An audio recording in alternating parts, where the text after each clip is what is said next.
hinder you. Don't you let where you've been hinder you. Don't let what they've said hinder you. Don't you let your past hinder you. You're a woman without limits. Yes, you are. Yes, you are. A woman without limits. Yes, you are. There's nothing the enemy can do to stop what God has for you. There's nothing the enemy can do to stop what God has for you.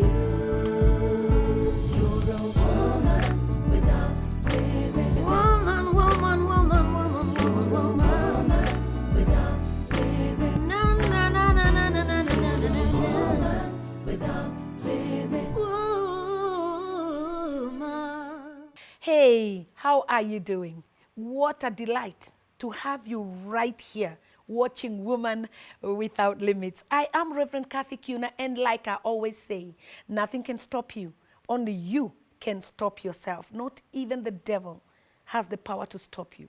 And so you must rise up and decide, I'm not being put down again. I'm not stopping. I must go and do what God created me to do. I must fulfill purpose. You must determine it, believe it, and walk it in the name of Jesus Christ. And that's what Woman Without Limits is all about. We bring you diverse stories from different amazing people to let you know that people like you have made it.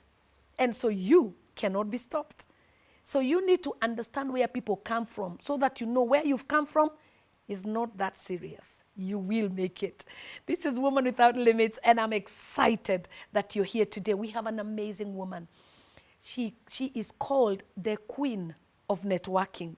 Her name is Sarah Karigi, and I want you to please welcome her with me. Hello, Sarah. Hello, Reverend Kiuna. How are you? I'm very well, thank you. In the Karibu Lord. sana. Thank you so much. So we start by even asking, before we come to the Queen of Networking, who Sarah is. Wow. Now, Sarah is a lady or a girl who grew up in the village. I come from Kirinyaga County, and I'm born of a Kamba and a Kikuyu, and then I grew up in Kirinyaga. My late dad, who was a Kamba, bought a piece of land in Kirinyaga. My mom is from Nyeri, and so I was born and brought up in Kirinyaga. Right. And unfortunately, my grandmother didn't want us to really bond or blend with people from Kirinyaga, because we would come home from school and she would ask us, what is it that you are speaking this foreign language?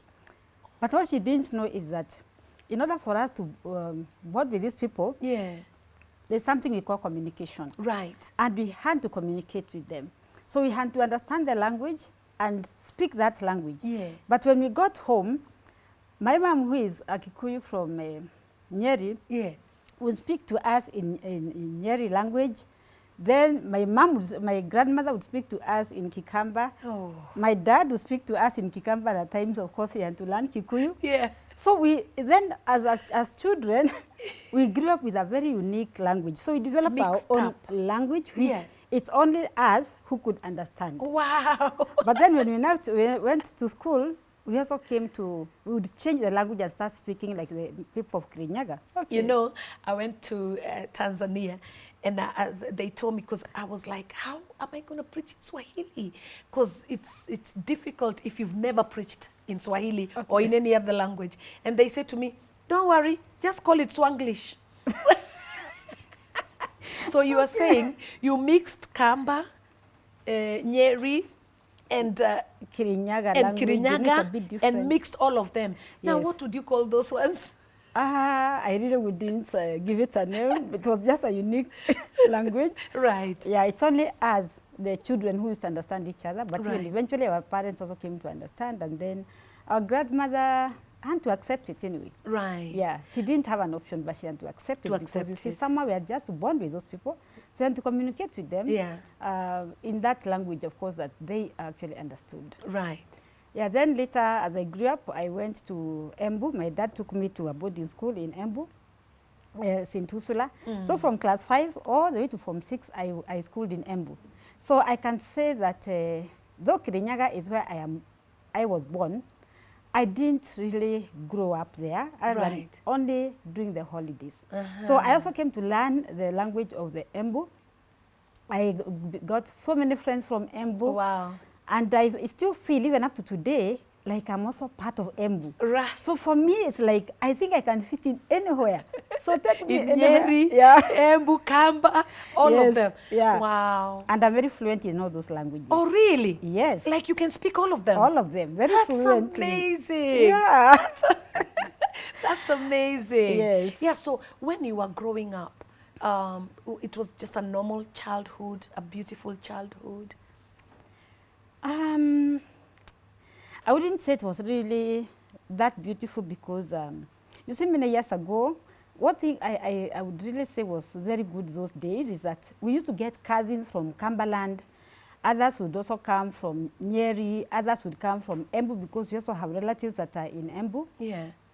And they would come home, we'd stay with them, we go to the farm together, and we would work, do so many things together.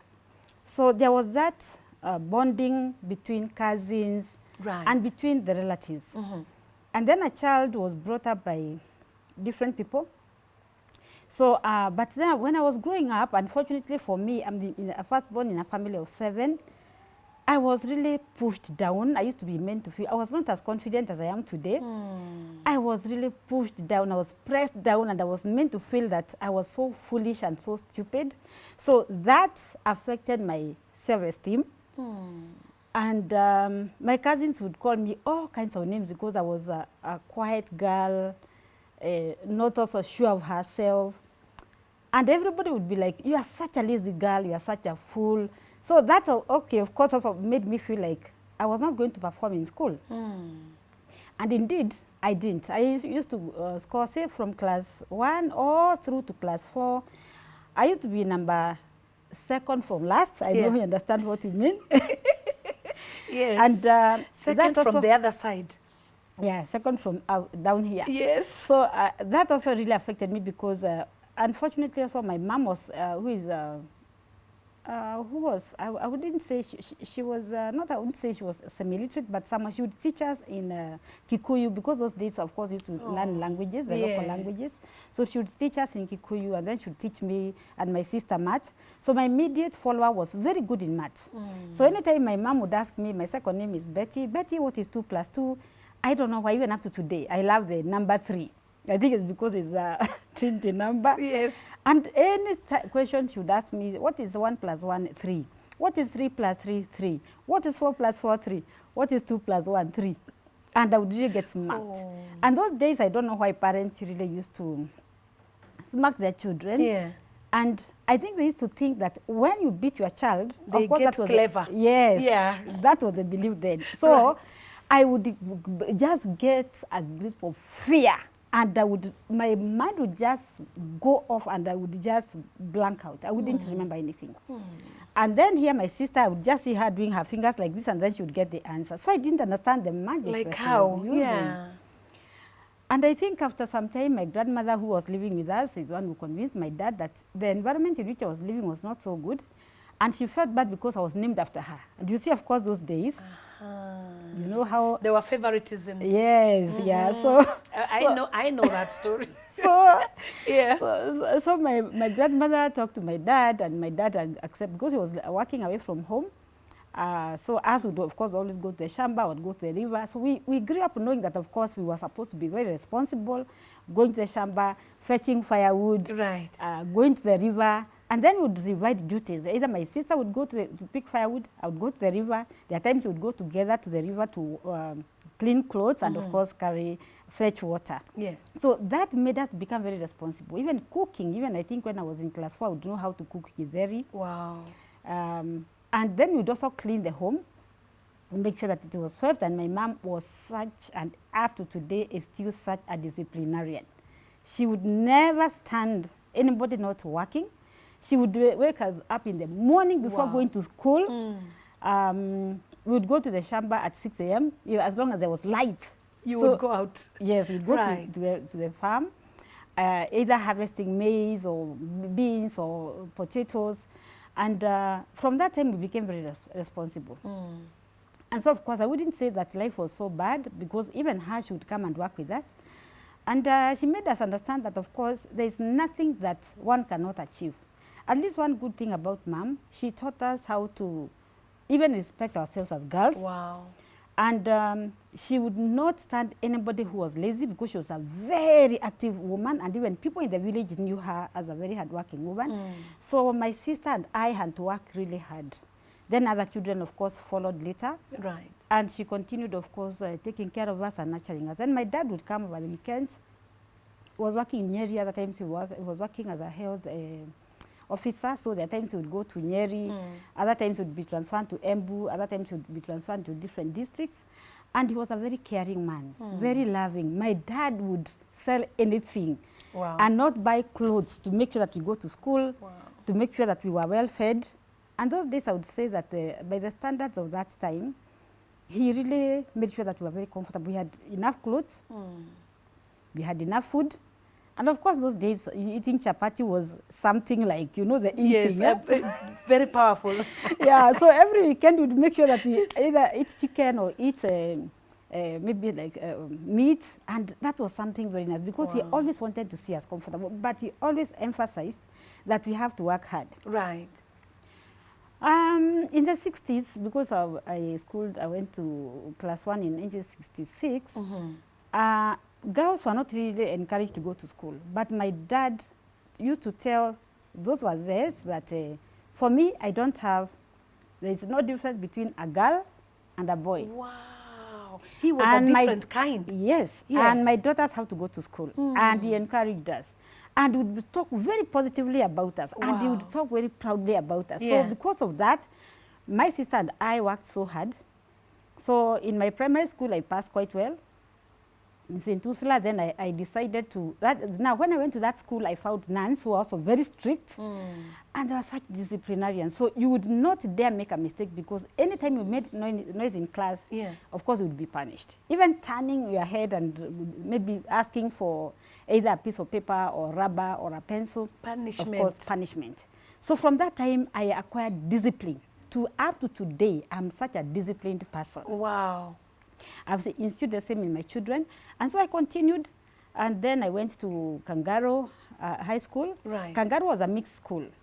Now, another unfortunate thing that happened was that, okay, my mom always wanted to protect us, the girls.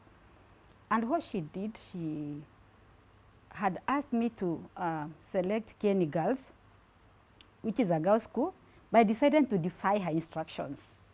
Yes, I decided to defy her instructions. Ask me why, Pastor Kathy. It's because I felt that I needed this challenge. And you see, all through I was feeling, since I used to be pressed down, I wanted to prove a point.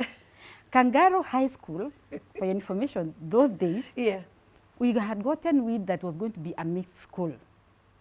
So I said, I want to go to this school where mixed. I can compete with the boys and prove a point. That I'm not that stupid. Yes, but I'm not who they said I was. Yes. Wow. And even up to now, even up to now, I still always say when I tell the devil, you always remain under my feet. And I'm always a winner. Wow. So I went to Kangaroo High School. Yeah. And let me tell you, I performed so well. The headmaster, who was the late Elias Joka, really encouraged girls, because those days girls used to be, somehow, we used to be seen like we were not really able to do very well like boys. Boys used to be favored. It's not like today where, of course, you are hearing about the girl child being empowered. Right. That time it was the boy child who was being empowered. Right.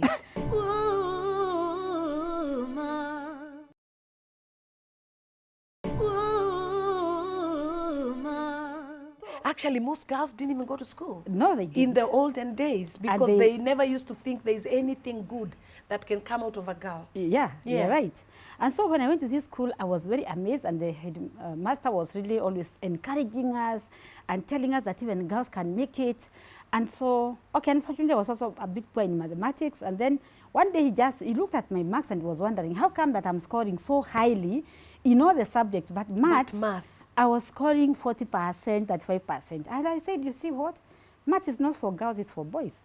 He told me, you know what? You can be so bright, but if you don't pass in maths, Sarah, you not see high school. From that time, I had to change my attitude. Yes. And And then, you see, the attitude was instilled Yes. when you were little. Yes. Because you would say everything is three. Yes. But nobody taught you Yes. how your How to sister was doing mixing the- fingers and coming out with 8. Yes. And you're like, how? Yeah. Because nobody taught you. Yes. But do you see how our childhood can affect our Yes. growth? Yes. Because when you are now older, you're Yeah. still hating math. Yes. Based on where you're coming from. Yeah. That 3. Yes.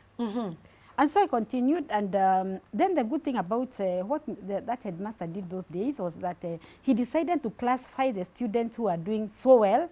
So that was called class A, then class B, the second best, C, the third best, and D, of course, the worst Yeah. when it came to mathematics. And he did a very good thing.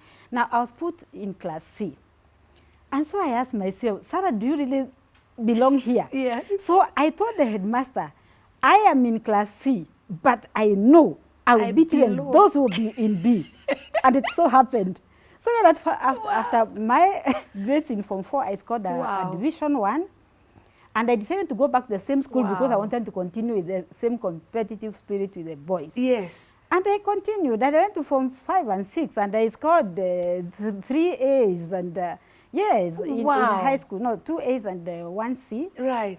And I would say that that time it was very interesting because girls were not even going to university. And I would say that God is good because, okay, of course, what I was praying was to get the 3 A's, but I scored 2 A's, A in economics, A in geography, and a C in Kiswahili. Right. Those days people never used to do Swahili. So there was a teacher who was born again and he really loved me, was called Mr. Monday. And Monday is one who called me and told me, Sarah, I want you, please, for my sake, to just go and do Swahili. Right. And I went, I decided to try Swahili, and I passed. I would say, actually, I was the second best in that class because the best had a B, others had C's and D's. So, and I thank God because when I went to campus, I was the first girl in my location since independence to go to the university. Something to thank God for. Oh my goodness, that is so powerful. You know what? You know where it's taking me back, Sarah? Yes. Again, where you're coming from, being called stupid and foolish. Yeah. And you can't. That is a fighter.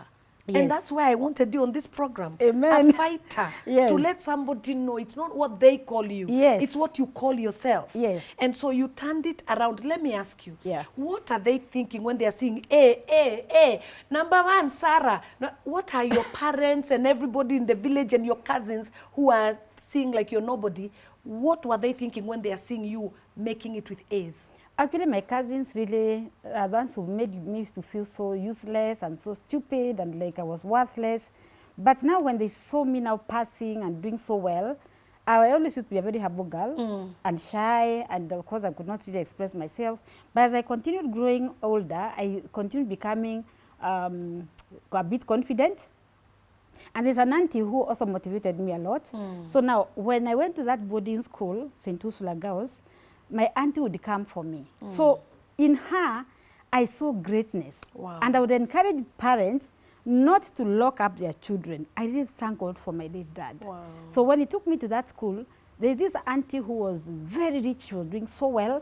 So when I went to her home, she came for me and the daughter, because the daughter was also in the same school.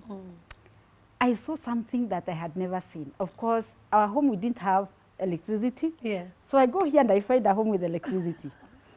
I go here and I find a home where there's a chef, of course, wearing a white garment. Hey! I go to this home, I see children who just sleep. They don't even cook. They don't clean clothes. Yeah. And they're so happy. And then I see a swimming pool. So to me, everything was just Heaven. wow. Heaven. Yes. They didn't tell you were going to heaven and you have Let me tell you, arrived. I think in the spirit. Reverend Kathy. Because you see, when I went to her house, when I got in, there was this chandelier which was moving like this, you see, and then it would bring rainbow colors. And I would look at, then I asked her, Auntie, are we in heaven? Oh my goodness, let me tell you. My auntie laughed and laughed. Yeah.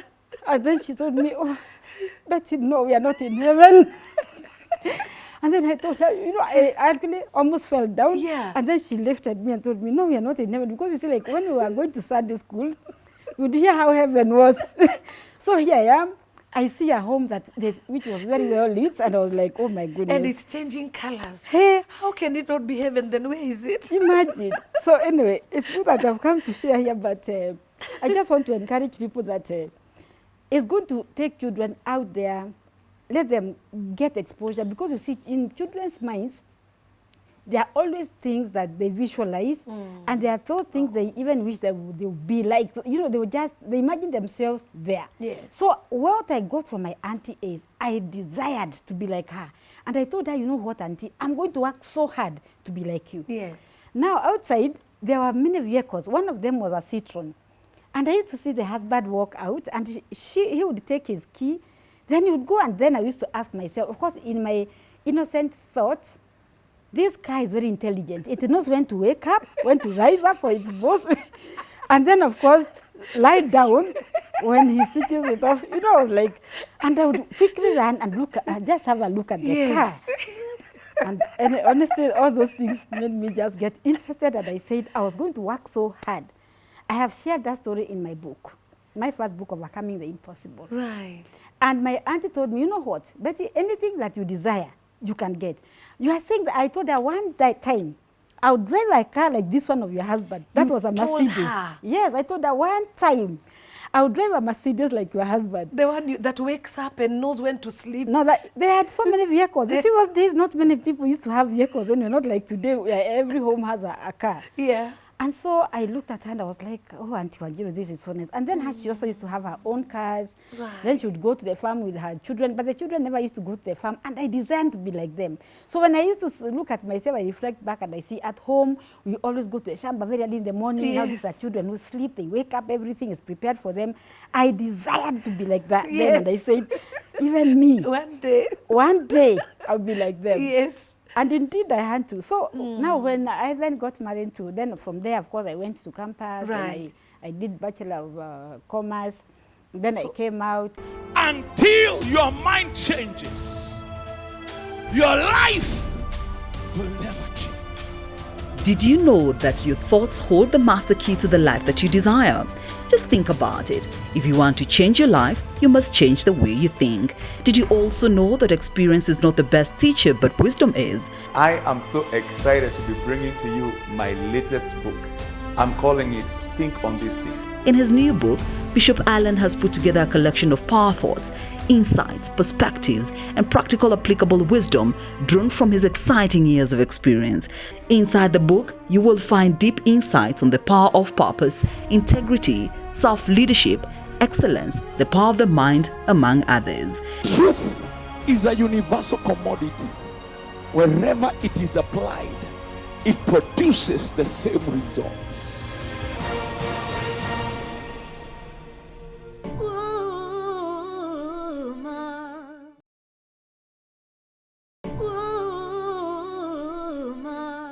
When you went to campus, Yes. it had never been hard. You said you were the first woman Yes. to go to campus in those. What are you talking about? Yes, that is very true. I was the first girl to go to the university Right. since independence in the whole location. What are It's you called talking about? Morindoko, yes. Yeah. Morindoko location. And so my dad was so happy. Proud. And he was so proud of me. Was he telling other men, And- that's my oh, child? Yes. And people really were looking at me and like, and then another neighbor, of course, looked at me and was telling me, bet you can be so bright. But you see, because maths, you are not scoring properly, you are not scoring good marks, you're not even pass and go to Form 5 and 6. And then I realized, anyway, this person has said the truth. And at times, you know what, Reverend Kathy, you need enemies in your life so that they can make you think and come out of your comfort zone. That young man made me come out of my comfort zone. My same sister, who is called Murugi, Right. is so good in maths. I had to humble myself. She was behind me in one class when I was in Form 4, and I decided I was not going to fail in maths. So every morning, even in the evening, we would make sure that we revise. She would get me papers from Kabare girls. I would also borrow papers from other places. And she would come and teach me maths. Your and little guess sister? What? Yes, my immediate follower. Wow. And she's one who made me pass. I can say she really contributed to my passing. Wow. And I thank God for her. Yeah, but you were humble enough to ask. Yes. Even up to today. Even any child can tell me anything. Even my grandson comes and teaches me things. So I listen. But you know what I love what you said? There's something powerful you said. Yes. That it's good sometimes to have enemies. Yes. Because when they are speaking, Yes. don't think that it's all bad. Yes. They may actually be helping you to see Yes. something you've not seen. Yes. You know? Yes. And So that when- is it. So that one is the one who made you run to really learn. Yes. And you learned math Yes. through that. Yes. That's amazing. So fast forward, you went now to university. What did you do? I did Bachelor of Commerce. I scored very well. I had an upper second class honors. And then from there, I went to the ministry. Those days, of course, getting employment was very easy. It was not really hard. And I remember even the late President Moi coming to Kangaro High School, and he also loved girls a lot. And he encouraged us and told us, all the girls in this school, as long as you pass when you come to the university, I'm going to encourage you to come to the university. When you come there, I'll make sure that each and every girl, as long as you pass your exams, you'll be employed. And indeed, that is what happened. So we worked very hard.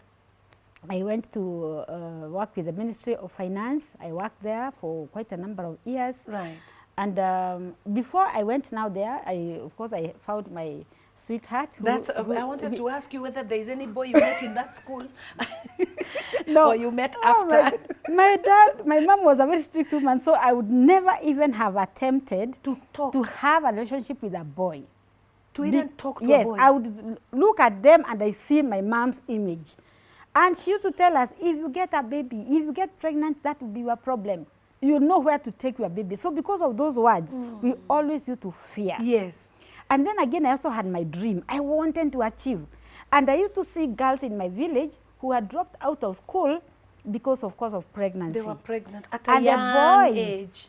yes. And the boys, mark you, used to continue with education. And they never used to come and marry these girls. So those girls, of course, were left in the village.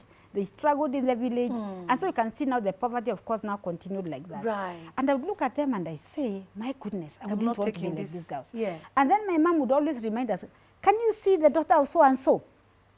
Can you see the other one? You want to be like her? And then you'd be like, oh my goodness, no, I don't want to be like that girl. Right. But then as it would be now, when I went to campus, of course, I got my baby when I was in that year.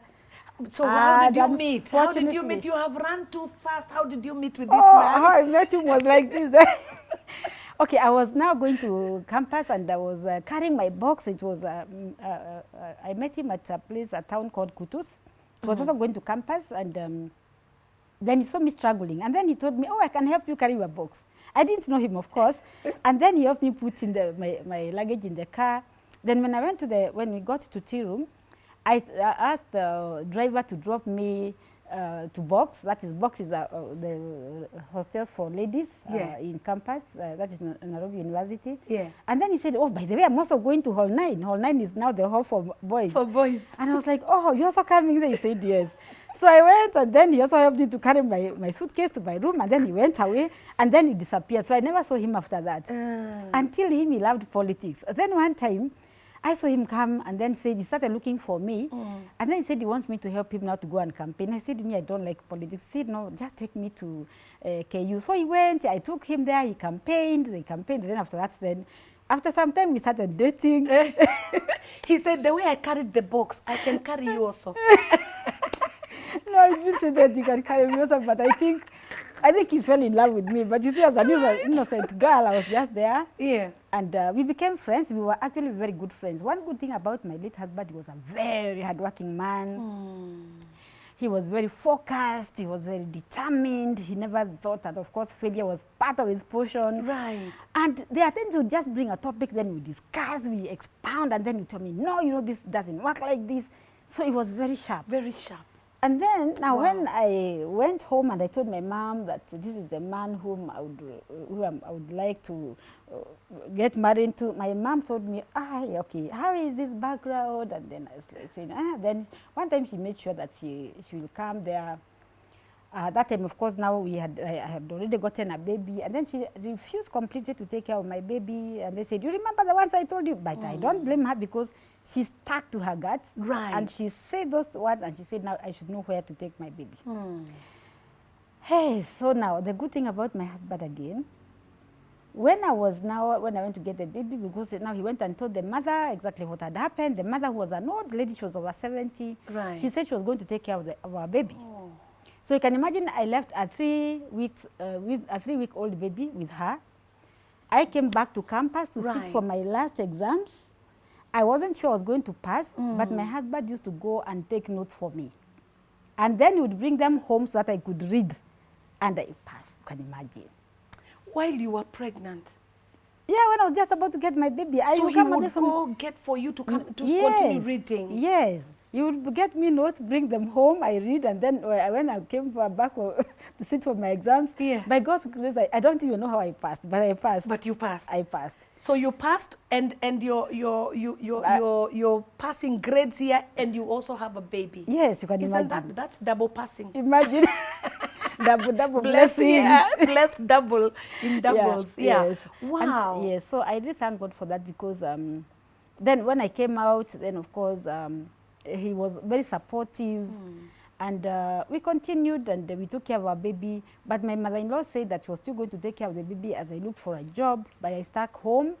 I waited, and then when my mother came and saw how poor my husband's home was, or how the parents were poor, she was like, "My daughter, I think you've gone crazy. This is too much. Is this the home you're coming to get married to?" I said, "Yes." And she told me, "Now, are you crazy?" I said, "Mom, I'm not crazy. I love Karingi, and he's a person that I feel that I would want to get married to, because you see, I don't have any other boyfriend, I don't have another man, but I want to get married to him." She was not happy about it, and somehow it's like she didn't approve of him. Right. But my late dad came and he told me, "My daughter, if this is the man you love, come on, stick to him." Yes. You know what? You don't get married to things. Yes. But you get married to somebody. You will work hard. Yeah. And you will get things. The so things don't will worry. come. Go ahead and get married to him. I felt, oh, hallelujah, my dad was. Yes. And so I was like, oh my goodness, my dad is such a darling. And That's so amazing. He actually gave us a lot of support. Yeah. We continued like that. My husband that time was working in Kisumu for a while. Then I was again, now of course, I got posted in the Ministry of Finance. So I stayed there for some time. But then that time, my mother-in-law continued taking care of my baby, because I didn't have a place where I was staying in Nairobi. But a cousin of mine who used to take care of me when I was still in campus, he's called Jeff Njagi, whom I so much love and I treasure, had a house in Ridgeway, so he invited me to stay with him as I continued working and saving my money so that I could buy my things. So I bought a few things for my house as I stayed with him. And then after 6 months, I decided to leave his house, but he didn't want it, because he was telling me, "My house is so big." Yeah. But you see, I wanted this independence. And I also wanted to learn how to take care of myself as I plan my life. That's amazing. Yes. Yeah. So I then came across a certain lady, the daughter to the late Kabogo, that is the former governor's grandfather, sorry. And I started living in his home. I got a small house, which was a 1-bedroom house. And to start my life, I used to lie on the floor. I mean, I just bought a small mattress, which was 2 inches. And that is where how I started my life. So I had a few utensils, and I started off like that. And I would say that from there, then my husband got transferred now to Nairobi. He started working in Nairobi, and that's how now we started our life. So then after that, now I went for my baby, and we grew like that. And then all this time, unfortunately, my mom also never came to see us. And I would go home, of course, because I love my parents, and I would go and tell her, "Mom, it's good, you just take care of my husband, love him the way he is. He's a good man." Yeah. And of course, because my husband felt that my mom was not advocating for him and my relationship, he felt like he was not part of the family. And that would make me feel so bad, but I stuck with him. Right. And because my dad was also, of course, for him. Yeah. I said, it's okay. And then I realized that after some time, my mom would have, whether she liked it or not, she had to love him. She had to. But I wouldn't want to blame her, because I think for her, she felt like I was going to be uncomfortable of course, and that I was not going to, maybe life was not going to be good I'm for sure me. she was probably looking for at provision, you know, because Yeah. obviously Yes. she would have preferred this man with this car and this house and, you know, able to take care of you. Yes. So I think what she was looking at is 2 children. Yes. Because of course you both were young. Yes. And she's thinking, no, Yeah. you know. Yeah. So yeah. I don't think she really meant bad, but it's because she was looking at us and seeing we were young, and Yeah. then this man did not have anything. Yeah. So she was looking at the comfort of her daughter. Right. But we worked hard. I would say that we worked hard. My husband was a very hardworking man. He worked in the ministry for only 2 years. Then he told me to just stay, and he came out to try business. And I would say that God really favored him, because where we went to stay, that is in Kiambu, that mzee introduced him to his sons. And then from there, he also got connections now with other people now. So he started now, he was an architect. So he would draw plans for them. He would build for them. So he became a contractor. And that is how he started making his money. Well, thank you so much. This is Woman Without Limits. You've heard. Sarah's story is just beyond. You cannot give up. As a woman, you're a woman without limits. And if you're a man out there watching us, know this, that nothing can stop you. Don't allow anything to stop you. May God bless you. I'm Reverend Kathy Kiuna. Now, next week, we continue right where we stopped. So tune in. You'll be blessed.